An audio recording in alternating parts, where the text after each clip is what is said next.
हे देवराज, आप तनिक भी चिंता न करें। मैं अकेला अग्निदेव ही मूर दैत्य के समस्त असुर साम्राज्य के लिए पर्याप्त हूं। देवराज इंद्र, आप मुझे आदेश दें, मैं अपनी विकराल कोप ज्वालाओं से असुरों के असुर कुल को जलाकर भस्म कर डालूंगा।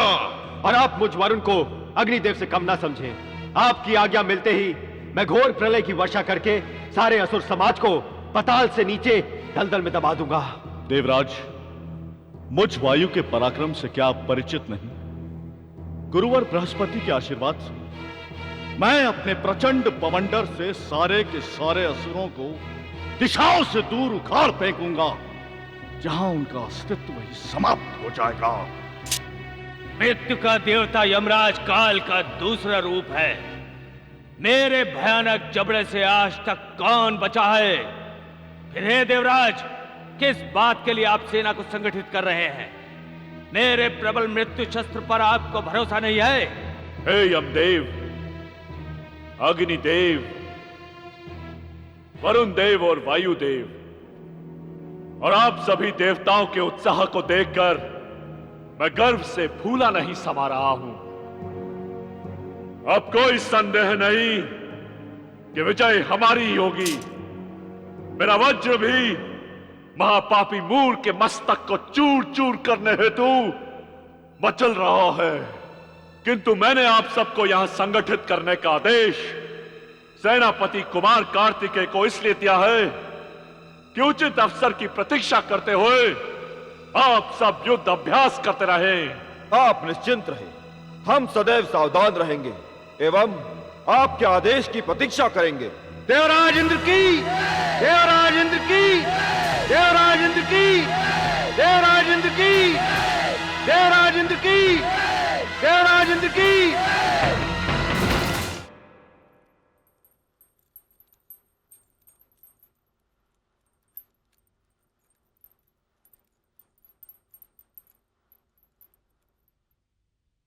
महाराज की जय हो। कहो वीर असुर सैनिक, क्या समाचार है?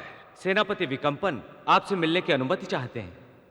उन्हें शीघ्र भेजो, हम उन्हीं की प्रतीक्षा कर रहे हैं। जो आज्ञा महाराज।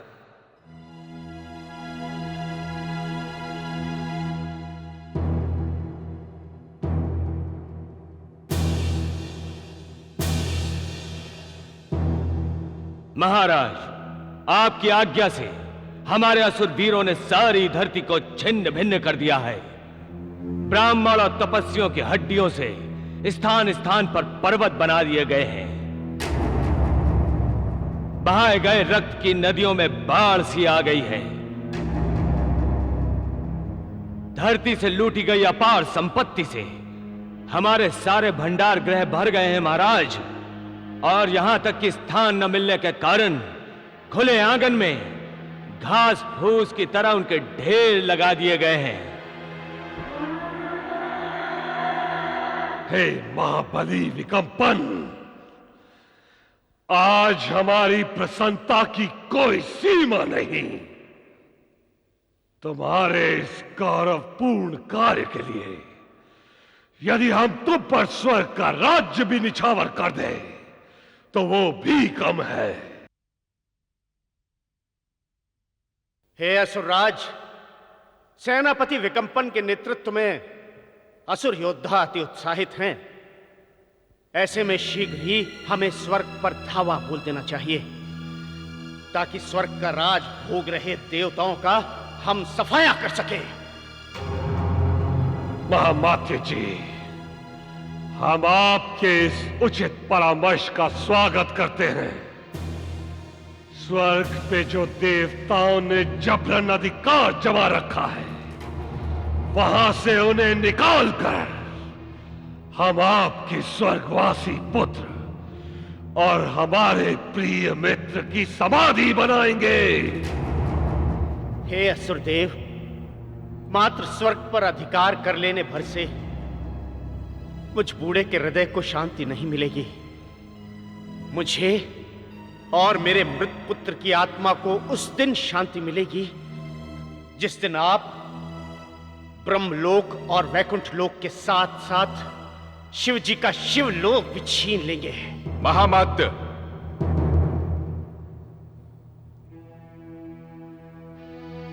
ये क्या कहते हो महामात्य? महादानी भगवान शिव के शिवलोक पर दृष्टि डालना असुरों को कदापि शोभा नहीं देगा। एक महामात्य होकर आपको ऐसी अनुचित मंत्रणा नहीं देनी चाहिए। इसमें अनुचित मंत्रणा क्या है महाराज? आपने मेरी ही उचित मंत्रणा पर महाराज मूर को कारागार से मुक्त कर राज सिंहासन पर बिठाया है। महामात्य, लपटे उगलती अग्नि को हवा देना कभी उचित नहीं होता। अमृत में विष मिलाना अमृत को विष बनाना ही होता है। महामात्य, भगवान शिव ने ही पुत्र मूर को अजय पद प्रदान किया है। क्या यह आप भूल गए? यदि आज पुत्र मूर विश्व विजयी है तो केवल भगवान शिव के ही कारण, और आप उसे शिवलोक हथियाने की उल्टी शिक्षा दे रहे हैं। क्षमा करें महाराज, राजनीति और युद्ध नीति में निर्णय भविष्य के परिणामों को ध्यान में रखकर लिए जाते हैं। राजनीति में कोई भी किसी का संपूर्ण मित्र नहीं होता। यदि कोई मित्र होता है तो केवल लक्ष्य। राजनीति केवल अपना लाभ सोचती है महाराज, इसके अतिरिक्त कुछ भी नहीं। हे कुटिल मंत्री, ये तो घोर अनर्थ है, विश्वासघात है ये।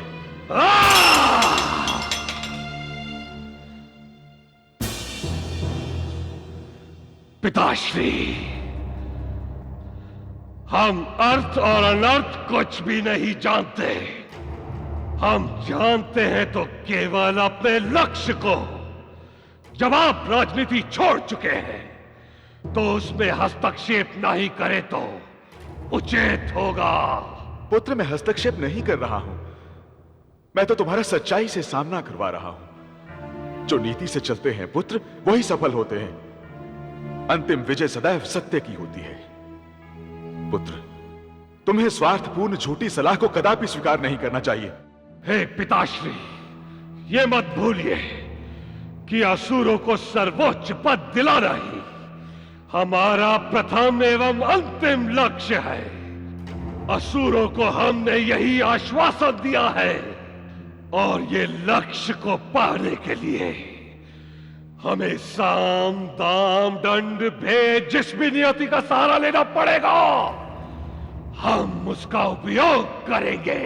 पुत्र, पुत्र, तुम हमारे परामर्श को क्यों नहीं सुनना चाहते?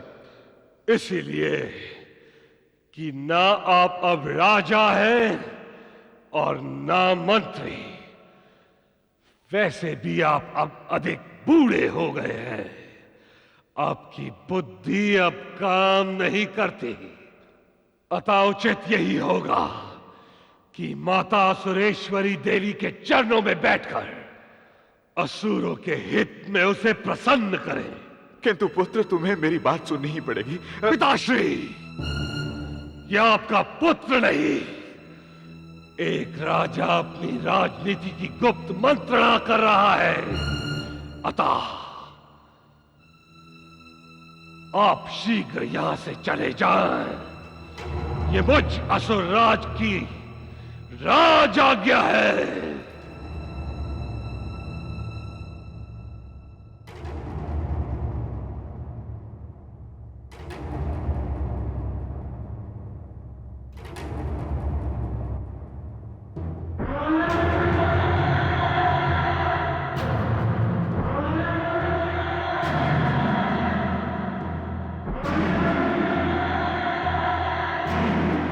हे असुरराज, आप धन्य हैं, धन्य हैं आप। आप असुरों के इतिहास के अमर नक्षत्र पुरुष हैं। असुरों के हित और सम्मान के समक्ष आपने अपने पिता के सम्मान को भी कुछ नहीं समझा। आप महान हैं महाबली मूर, महान।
स्वामी, क्या बात है? आप इतने चिंतित क्यों हैं? देवी, हमें अपने पुत्र मूर के भविष्य की चिंता सता रही है। महाबली मूर के भविष्य की चिंता?